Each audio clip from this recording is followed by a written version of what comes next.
पाठशाला में अब ताजमहल की नीलामी का अनोखा और अनसुना चैप्टर। ताजमहल के लिए बोली लगी और 2 लाख रुपए का ऑफर आया। कैसे, कब, क्यों, अब इसका चैप्टर खोलता हूं।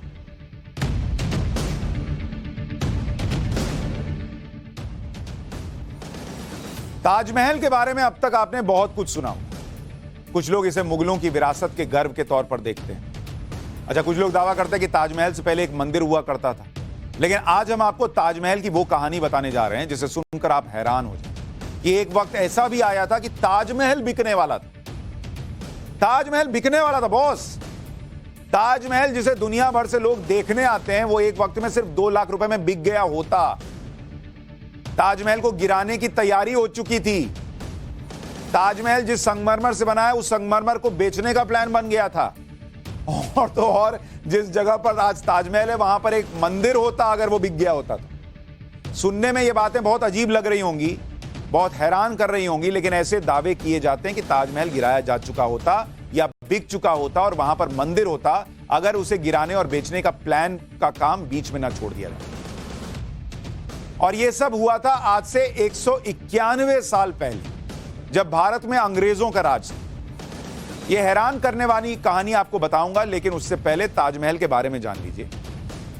ताजमहल जो है वो सन 1631 से लेकर, ताजमहल की बात कर रहा हूं ना, 1631 से लेकर 1648 के बीच में, मतलब करीब 17 साल लगे। 17 साल। और इसे बनाने में उस समय करीब 3 करोड़ 20 लाख रुपए का खर्च आया था। 3 करोड़ 20 लाख। और ये उस जमाने का है। आज के जमाने में पता नहीं कितने 100 करोड़ हो जाएगा, कितने हजार करोड़। जो आज के हिसाब से, अच्छा कैलकुलेशन कीजिए अगर मोटे तौर पे, तो 7,000 करोड़ रुपए बनता है आज का। 7,000 करोड़ रुपए आज का, उतने में बना था ताजमहल। लेकिन इसी ताजमहल को सिर्फ 2 लाख रुपए में बेचने की तैयारी हो चुकी। ताजमहल को बेचने का आइडिया कब, क्यों और किसके दिमाग में आया, इसकी पूरी कहानी आज आपको बताने वाला हूं। यह साल 1830 का समय था और उस समय तक मुगल सिर्फ नाम के रह गए थे। काफी हद तक कंट्रोल अंग्रेजों और ईस्ट इंडिया कंपनी के हाथ में आ चुका था। ईस्ट इंडिया कंपनी उस वक्त कलकत्ता से अपना कारोबार ऑपरेट करती थी और वहीं से दूसरी जगहों को कंट्रोल करती थी। उस वक्त बंगाल के अंग्रेज गवर्नर थे लॉर्ड विलियम बेंटिक। 1830 का यह वो टाइम था जब ब्रिटिश ईस्ट इंडिया कंपनी की आर्थिक स्थिति बहुत अच्छी नहीं थी, क्योंकि ब्रिटिश ईस्ट इंडिया कंपनी और बर्मा के बीच 1824 से 1826 तक युद्ध चला था। इस युद्ध का खर्च ब्रिटिश ईस्ट इंडिया कंपनी को उस वक्त करीब 1 करोड़ 30 लाख पाउंड पड़ा। पाउंड। युद्ध का खर्च निकालने के लिए ब्रिटिश ईस्ट इंडिया कंपनी को कर्ज तक लेना पड़ गया था। इसी की वजह से लॉर्ड विलियम बेंटिक को इंग्लैंड से आदेश आया कि खर्च कम करो भैया और थोड़ा इनकम बढ़ाओ। आदेश मिलने के बाद विलियम बेंटिक खर्च कम करने और कंपनी का खजाना भरने के नए नए तरीके ढूंढने लगे। क्या करूं कि इनकम बढ़ जाए। भाई का दिमाग चलने लगा। कंपनी का खजाना भरने के लिए विलियम बेंटिक कई जगह घूमा। क्या करूं इंडिया में कि पैसा आए।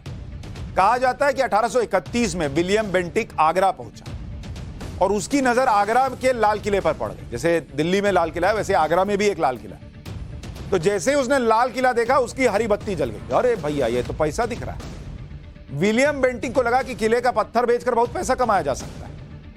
यह दावा किया जाता है कि विलियम बेंटिक ने आगरा के लाल किले के बहुत सारे पत्थर निकालकर बेच दिए। किले का शाही हमाम जहां बादशाह नहाते थे उसके बारे में दावा किया जाता है कि उसे भी बेच दिया गया। यह उसी शाही हमाम की तस्वीर आपको दिखा रहा हूं। शाही हमाम पूरी तरह से संगमरमर का बना हुआ था। इसके अलावा किले में जहां जहां संगमरमर का इस्तेमाल किया गया था उसे भी बेच दिया गया, दावा किया जाता है।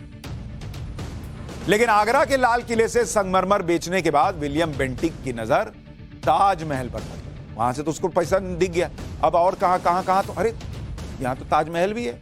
उसे लगा कि अगर ताजमहल बेच दूंगा और उसका संगमरमर निकाल कर बेच दूंगा तो खजाना भर जाएगा।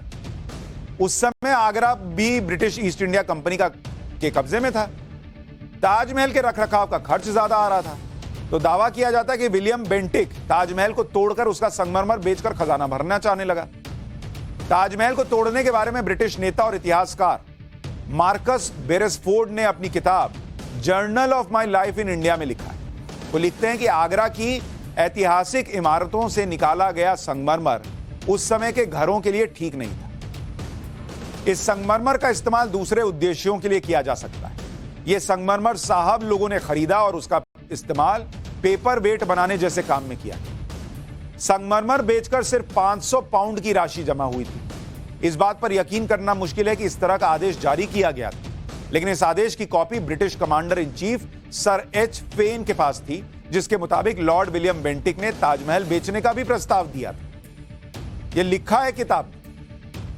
अच्छा, ताजमहल को बेचने की ब्रिटिश ईस्ट इंडिया कंपनी की योजना के बारे में एक विदेशी ट्रैवलर फैनी पार्क्स ने भी अपनी किताब wanderings of a Pilgrim in the search of a pictures Q में लिखा कि ताजमहल को बेचने की तैयारी हो गई थी, लेकिन सही कीमत नहीं मिल रही थी, वरना बेच देते भाई लोग। अभी तक 2 लाख का ही एक ऑफर आया। ये लिखा है किताब। अंग्रेजों को इस बात का भी डर है कि ताजमहल गिरने से दंगे भड़क सकते हैं। कहा जा रहा है कि एक हिंदू ताजमहल को खरीदना चाहता है और उसके सामान यानी संगमरमर से वृंदाबंद में मंदिर बनाना चाहता है। फैनी पार्क्स ने जिस वृंदाबंद का जिक्र किया है वो आज का वृंदावन, और जिस हिंदू के बारे में कहा गया कि वो ताजमहल खरीदना चाहते हैं वो सेठ लक्ष्मी चंद जैन थे, जिनकी तस्वीर आप देख रहे हैं। ये ताजमहल खरीदने को तैयार हो गए थे। जिन सेठ लक्ष्मी चंद जैन का जिक्र फैनी पार्क्स ने अपनी किताब में किया, उनके बारे में थोड़ा आपको बता देता हूं। सेठ लक्ष्मी चंद जैन जयपुर के रहने वाले थे, लेकिन उनका कारोबार मथुरा में भी था। सेठ लक्ष्मी चंद जैन राजाओं के पैसे का हिसाब रखते थे। जैसे आपके पैसे का सीए हिसाब रखता है, तो ये राजाओं के पैसे का हिसाब रखते थे। मतलब एक तरह का बैंकर सीए कह लीजिए, वो उस जमाने में होते थे। उस समय सेठ लक्ष्मी चंद को उत्तर भारत का सबसे अमीर आदमी माना जाता था। लंदन का अखबार था द टाइम्स, उसने सेठ लक्ष्मी चंद को रॉथस्चाइल्ड ऑफ इंडिया की उपाधि दी थी, क्योंकि रॉथस्चाइल्ड जर्मनी का एक यहूदी परिवार था जो उस समय दुनिया का सबसे अमीर परिवार माना जाता। तो मतलब उस मैगजीन ने कहा कि उस दुनिया के सबसे अमीर परिवार का कोई भारत में अगर बच्चा है तो वो एक तरीके से सेठ लक्ष्मी चंद जी हैं। कितने अमीर थे वो। इसके बाद कहा जाता है कि 1831 में ब्रिटिश ईस्ट इंडिया कंपनी ने ताजमहल की नीलामी की बोली लगानी शुरू कर दी। ताजमहल खरीदने के लिए सेठ लक्ष्मी चंद जैन ने 2 लाख रुपए की बोली भी लगाई कि 2 लाख में ताजमहल मुझे दे दो।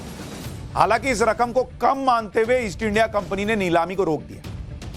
अच्छा, इसके कुछ महीने बाद कहा जाता है कि फिर से ताजमहल की नीलामी की कोशिश की गई। इस बार सेठ लक्ष्मी चंद जैन ने 7 लाख रुपए की बोली लगाई कि 7 लाख में लाओ ताजमहल दे दो। सेठ लक्ष्मी चंद जैन की बराबरी उस समय का कोई दूसरा ग्राहक कर भी नहीं पाया। उस समय का 7 लाख रुपया भाई, 1831 का बता रहा हूं, आज का कितना करोड़ हो गया। नीलामी की प्रक्रिया आगे बढ़ती उससे पहले इन लोगों को ताजमहल बेचे जाने की खबर लग गई और लोगों ने प्रदर्शन शुरू कर दिया। इंटेलिजेंस की रिपोर्ट थी कि अगर ताज बिक गया तो आगरा के हालात बिगड़ सकते हैं, और इसी को देखते हुए विलियम बेंटिक ने ताजमहल बेचने का प्लान कैंसिल कर दिया। अगर उस समय ताजमहल बिक गया होता या गिरा दिया गया होता तो आज ताजमहल की जगह हो सकता था कि कोई और इमारत होती, हो सकता था कि वहां एक मंदिर होता, हो सकता है लक्ष्मीचंद जैन जी मंदिर बना देते, हो सकता था कि ताजमहल का नया मालिक वहां कोई पार्टी हॉल या फिर शादियों का आयोजन करवाना शुरू कर देता। इसको क्या पता भाई, उसने खरीदा, उसकी प्रॉपर्टी हो जाती ताजमहल। क्योंकि कई जगहों पर यह बताया गया कि एक समय ऐसा था कि अंग्रेज अधिकारी ताजमहल के अंदर पार्टी करते थे। यह भी कई जगहों पर लिखा हुआ है। 1830 और 31 में लॉर्ड विलियम बेंटिक ने आगरा के लाल किले और ताजमहल से संगमरमर और दूसरे कीमती पत्थर बेचने के अलावा ब्रिटेन भी भिजवाने का प्रयास किया। आज भी लंदन के विक्टोरिया एंड अल्बर्ट म्यूजियम में ये पत्थर रखे हुए हैं। ये पिलर्स जो आप देख रहे हैं, ये लंदन के विक्टोरिया एंड अल्बर्ट म्यूजियम के साउथ एशियन कलेक्शन में रखे गए।